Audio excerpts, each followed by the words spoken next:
Realmente es un placer, una vez más, poder entregar en esta sala de la Asamblea este nuevo código que realmente lo que busca es romper con la historia. Quizás empezar con un tema fundamental que para mí no es menor y por eso la representatividad de la mesa.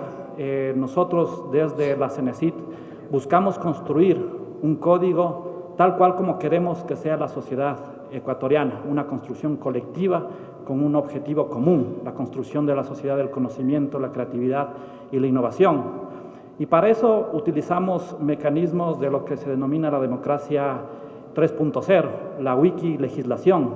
Colgamos, y ha sido un esfuerzo casi de 2 años, se colgó hace 1 año, 4 meses aproximadamente, y en este proceso no es únicamente de socializar las leyes, sino no tenemos pretexto en este momento para que las leyes sean construidas por todos y todas, que sea participativo y que sea colectivo.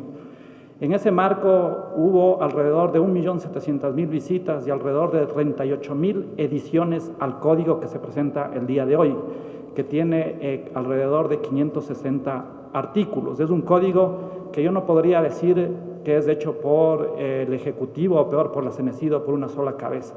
Es hecho por miles de ecuatorianos que buscamos y que queremos en este sentido la transformación de la sociedad.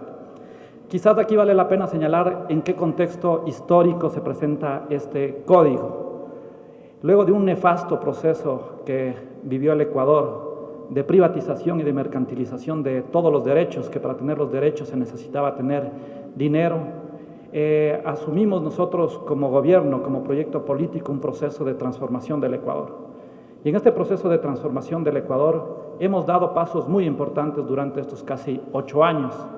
Y es claro el sello de la Revolución Ciudadana, y un sello que es reducción de la pobreza, reducción de la desigualdad y democratización, en este caso, de los derechos. Esto está produciendo una sociedad mucho más integrada, mucho más cohesionada. No obstante, nosotros tenemos que entrar en un segundo momento, y este segundo momento es cuando tenemos riqueza, podemos redistribuir la riqueza y podemos mejorar todos, que es lo que ha pasado en el Ecuador.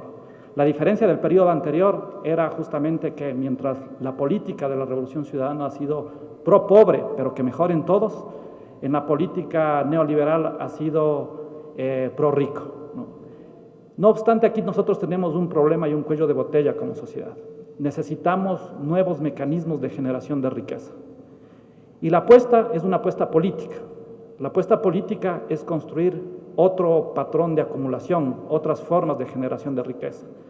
Y podríamos apostar a diferentes mecanismos. Nosotros hemos apostado a que la nueva forma de aquí en adelante y para el futuro y para las futuras generaciones, porque esto no se hace de la noche a la mañana, los recursos principales que dan mayor valor agregado, que den mayor valor agregado a la economía ecuatoriana, sea los ingenios de todos, la creatividad, la innovación, el conocimiento, el desarrollo tecnológico.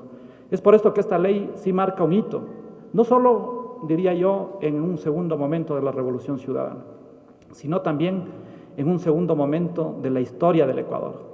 Acá lo que estamos disputando es salir del modelo Banana Republic, del modelo primario exportador y del modelo secundario importador, donde realmente como sociedad estamos en ignorancia.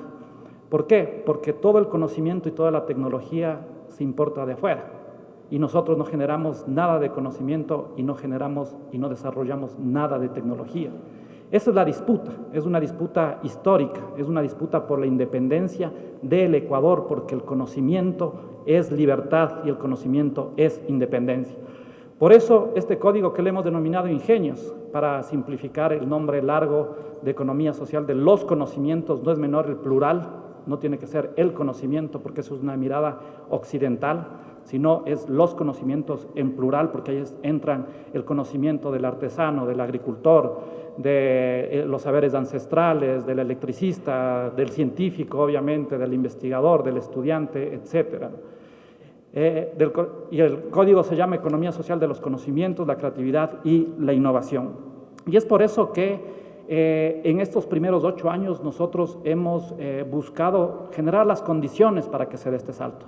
Sin que haya pasado estos 8 años, difícilmente podríamos presentar este código, o este código sería letra muerta si es que no hubiésemos hecho lo que hemos hecho estos 8 años, que es la recuperación justamente de una infraestructura, la recuperación de hidroeléctricas, la recuperación de la soberanía, el impulso muy fuerte a la educación, y esto es fundamental y es un primer paso. Pero en este momento la educación no es suficiente. Necesitamos entrar en un segundo momento. Si es que la educación, al final de cuentas, no termina para beneficio social, para mejorar la democracia y para beneficio individual, lo que vamos a conseguir es una sociedad, sí, con mayores niveles de escolaridad, pero probablemente también con altos niveles de frustración, porque no pueden desarrollar su intelecto, no pueden desarrollar sus capacidades. Y este segundo momento, que es el momento de la generación de nuevo valor agregado en el Ecuador, es el momento de la ciencia, la tecnología y la innovación, es el momento del desarrollo tecnológico, es el momento de la generación de conocimiento, es el momento de la democratización del conocimiento, es el momento de la innovación y de la innovación sobre todo social. Aquí tenemos que tener claro que no es compatible el sistema, el modelo de educación que hemos propuesto a la sociedad ecuatoriana, que es una educación pública, gratuita, de calidad, con un sistema privado del conocimiento, que es lo que tenemos de este momento nosotros como país. Este momento, la ley actual, gestiona el conocimiento de una manera mercantil y de una manera privada. No son compatibles del sistema educativo con la forma como se gestiona el conocimiento este momento en el Ecuador. Porque la historia de nuestras élites, la historia de los partidos políticos, la historia de los legisladores, ha sido de no solo ponernos las cadenas en el cuello, sino arrodillarnos para que también nos pongan esas cadenas. La ley actual de propiedad intelectual es una ley, por decirlo menos, hiperperversa para la economía ecuatoriana. Y además ya podemos hablar con resultados concretos, porque se dirá de esta ley que esta ley está ahuyentando la innovación o ahuyentando la inversión extranjera directa. Bueno, la ley actual que está vigente de propiedad intelectual, que deroga este código Ingenios, es una ley que no ha producido nada de innovación y no ha producido nada de inversión extranjera directa y fue aprobado en 1998. Y es hiperprivatizada y es hipermercantil. Claramente, al menos podemos decir que esa ley fracasó en su objetivo principal, que es el desarrollo tecnológico, la generación de innovación, la generación de conocimiento. De hecho, ¿cuál es el problema que se tiene? Este momento en el Ecuador, el 98% de las patentes son patentes extranjeras y apenas un 2% de lo nacional. ¿Qué implica esto? Implica que la tecnología, lo único que nosotros hacemos es importar tecnología. Y el gran problema es que cuando se patenta esa tecnología importada, lo que se generan es monopolios. Monopolios que favorecen ¿a quién? Favorecen a grandes transnacionales. Esto es importante que se tenga en cuenta. Lo que nosotros buscamos es que sí, obviamente se proteja los derechos de propiedad intelectual, pero sobre todo generar un ecosistema de innovación que sea desarrollado por ecuatorianos, para ecuatorianos y en función de nuestro momento histórico. El momento que se monopoliza a través de una patente, lo único que se hace es que la industria nacional, por ejemplo, no pueda desarrollar esa tecnología acá y que los recursos, los salarios, el empleo queden afuera. Nosotros tenemos que disputar eso y nosotros tenemos que proteger y buscar, porque vaya que sí existe ingenios en el Ecuador, vaya que sí existen capacidades y lo estamos demostrando a través de la política pública, a través de la forma de cómo se gestiona ese conocimiento, a través, por ejemplo, del banco de ideas, donde tenemos ya miles de ciudadanos, miles de jóvenes que con sus ideas ya están empezando a generar sus emprendimientos. Aquí vale la pena señalar también justamente que nosotros estamos buscando otro tipo, otro paradigma de gestión del conocimiento. El único paradigma que se da a nivel mundial es el paradigma de la hiperprivatización e hipermercantilización del conocimiento. Nosotros lo que buscamos justamente es recuperar el sentido público del conocimiento, ¿no? Es muy importante la recuperación del sentido público del conocimiento porque en sí mismo el conocimiento es un bien infinito y lo que ha generado el capitalismo mundial justamente es una institucionalidad que lo que pone es límite y freno a ese conocimiento y le produce como escaso cuando realmente las ideas del pensamiento de la innovación son infinitas. Pero también este código, además de recuperar el sentido público, una vez más, respetando los derechos de propiedad intelectual, también lo que busca es que el Ecuador entre en la era digital. Nosotros estamos ya en niveles muy altos con respecto al alfabetismo, pero nosotros ya a nivel mundial tenemos que dar el salto cualitativo de cuáles son las discusiones a nivel mundial. Y ahora es el tema de la alfabetización digital. Es por eso, por ejemplo, que estamos declarando al Internet como un servicio básico para la sociedad. Y el presidente de la República nos ha pedido que trabajemos incluso en algo mucho más allá. Ver si es que es posible trabajar en el Internet como un derecho de los ecuatorianos y en el conocimiento también como un derecho para que esté plasmado también en la Constitución.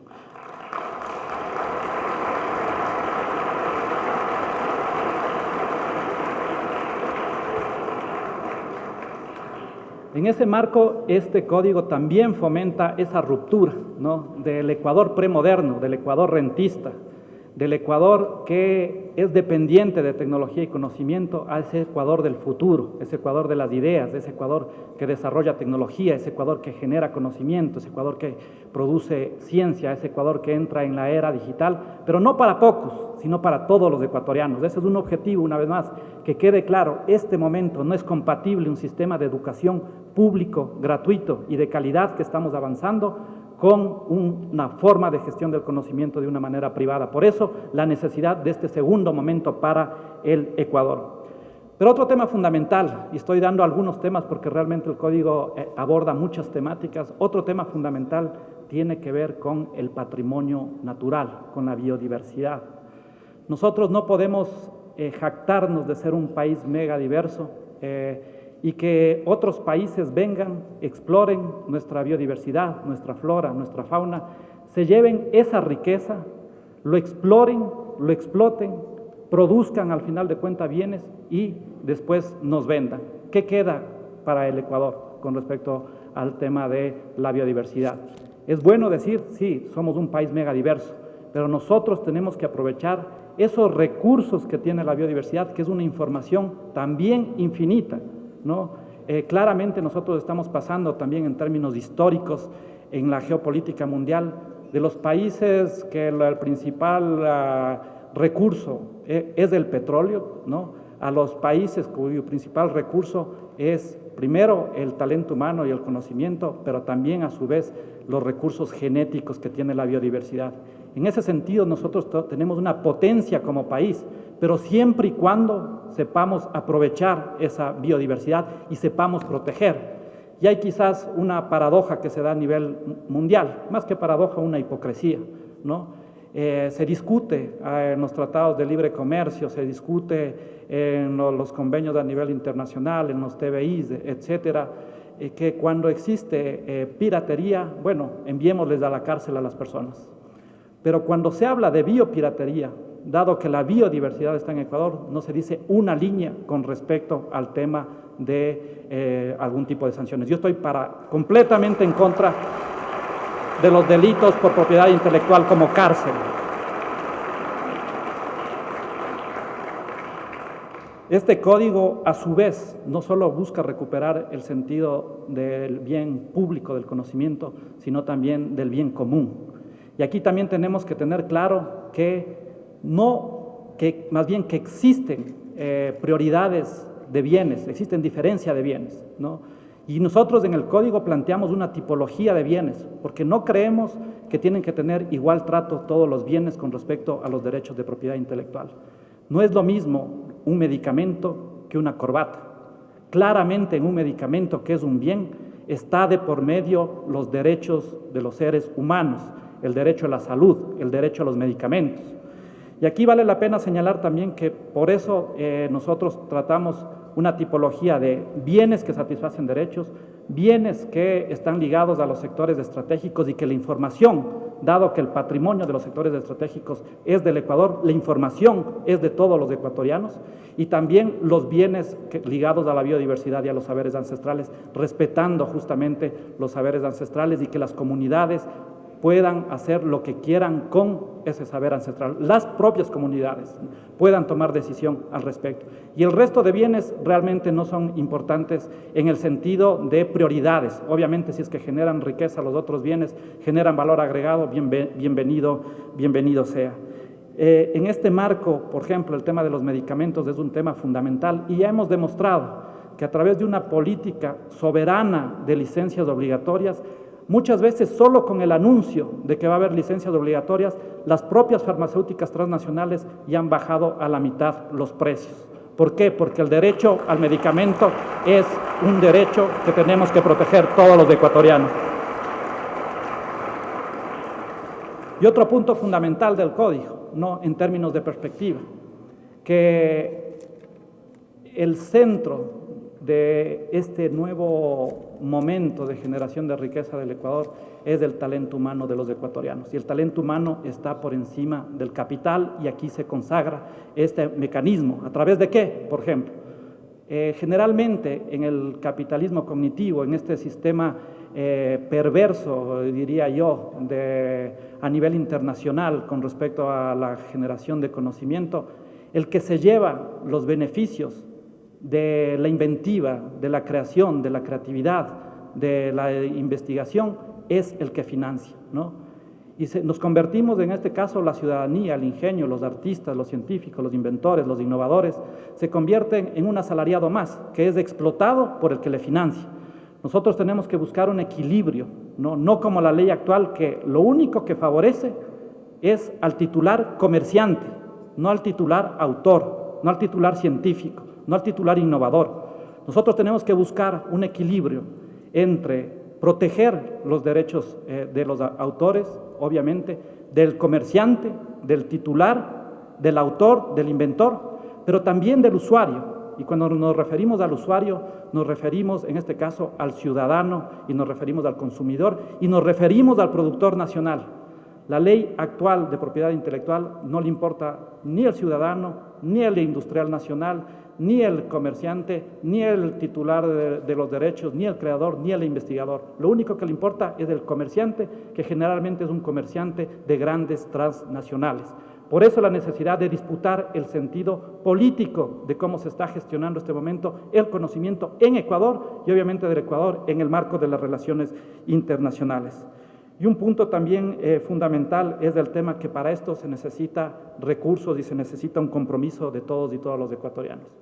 Acordémonos que la Constitución de la República manda que se tengan 5 preasignaciones: educación, salud, educación superior, para gobiernos autónomos descentralizados, y también faltaba uno que estaba pendiente, estaba en la lista, que es una preasignación para ciencia, tecnología e innovación.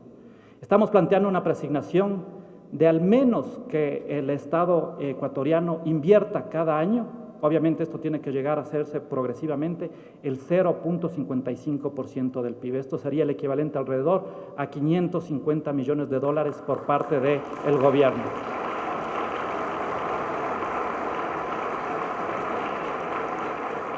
Esta es una meta que es el impulso que se da desde el gobierno, desde el Estado en este caso, ¿no? Pero no tiene que ser la meta como país. Nosotros como país tenemos que llegar, ahorita en el plan al 2017 estamos planteando llegar entre el 1 y 1.5% del PIB, pero creeríamos que para dar este salto cualitativo se necesitaría más inversión, alrededor del 2% o 2.5%, poco a poco. Obviamente creo que con el trabajo de todos, con el compromiso del sector empresarial, con el compromiso de la academia, con el compromiso de las universidades, con el compromiso del Estado, no me cabe la menor duda que llegaremos a esos niveles de inversión, porque tenemos que tener claro, este primer empujón tiene que venir por parte del gobierno, no va a venir y no se ha dado por parte del sector privado principalmente. Pero sabemos que si es que no lidera no toma la batuta el sector privado, después de este gran empujón, de este big push, como se suele decir en economía, a la inversión en ciencia, tecnología e innovación, obviamente esto fracasará. Por eso también el Código tiene un libro especial de incentivos tributarios, financieros, económicos, administrativos, de talento humano, para la ciencia, la tecnología y la innovación, para todas aquellas empresas que quieran apostar a este Ecuador del futuro. Y ustedes encontrarán realmente muchos incentivos con respecto principalmente a los que invierten en ciencia, tecnología y a los que invierten obviamente en innovación.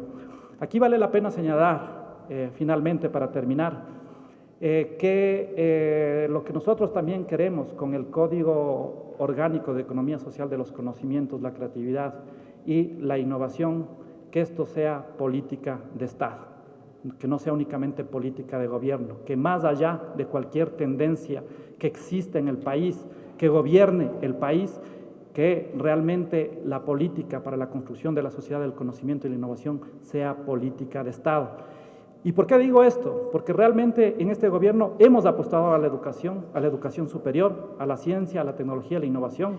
Prueba es que estamos avanzando en el campo de la educación superior. La inversión del 2.2% del PIB en educación superior nos convierte en el país que más invierte en toda la región, que más invierte más que el promedio de Europa, e inclusive, que es 1%, e inclusive que más invierte que el promedio de los países de la OCDE, que son los países más industrializados, que es del 1.7%. Y no solo eso, que ha crecido del 1.1% en estos 8 años al 2.1% del PIB. Y esto ya está produciendo cambios importantes en el campo de la educación superior. Mayor profesores a tiempo completo, mayor profesor con maestrías, mayor profesores con doctorado, más acceso a tecnologías de información, mejores laboratorios, más inversión por parte de las universidades en investigación, etcétera, etcétera, etcétera. Pero por parte del Estado, también por parte del gobierno, a más de este impulso que se está haciendo, lo que buscamos es que la política de becas continúe, ¿no? El código trata para que la política de becas sea una política de Estado, porque nosotros tenemos que apostar al talento humano de todos los ecuatorianos.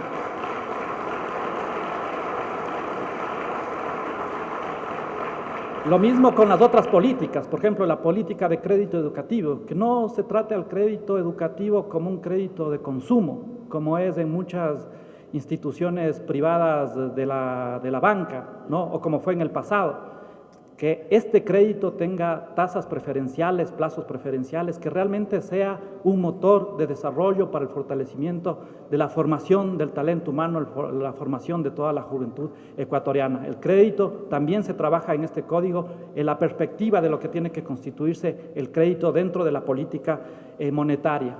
Pero también vamos más allá, la política para incentivar mayor investigación, para incentivar mayor desarrollo tecnológico, para crear, por ejemplo, incubadoras dentro de las universidades, para crear centros de transferencia tecnológica, etcétera, que estamos haciendo como gobierno, que estas políticas no queden en el aire, que venga un gobierno y que desplome simplemente lo que ya hemos avanzado como país y como gobierno. Creo yo que la ciudadanía, todos los ecuatorianos de este proyecto político, tenemos la obligación histórica de cambiar la historia.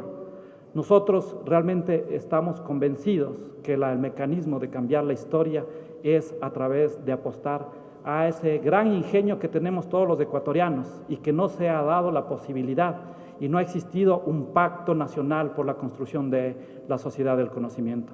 La apuesta de este código, mucho más allá de cualquier tendencia ideológica. Yo sé que únicamente podía haber llegado a través de este proceso político que es nacionalista y que busca realmente construir otro tipo de Ecuador, pero más allá de cualquier tendencia política, lo que nosotros buscamos es que se dé un pacto nacional entre el sector privado, entre la academia, entre los diferentes actores sociales, entre los diferentes gobiernos, los gobiernos autónomos descentralizados y toda la sociedad en su conjunto. No me cabe la menor duda que todo el Ecuador está esperando que este pacto sea un pacto duradero, porque si es que no es duradero, realmente este pacto nos quedaremos a la mitad del camino. Tengamos conciencia justamente que el conocimiento es libertad, que el conocimiento es justicia, que el conocimiento es mayor democracia, el conocimiento es poder, y al recuperarle a la democracia y al recuperar el conocimiento como un bien público, como un bien común, lo que estamos haciendo es democratizando el poder en manos de todos los ecuatorianos.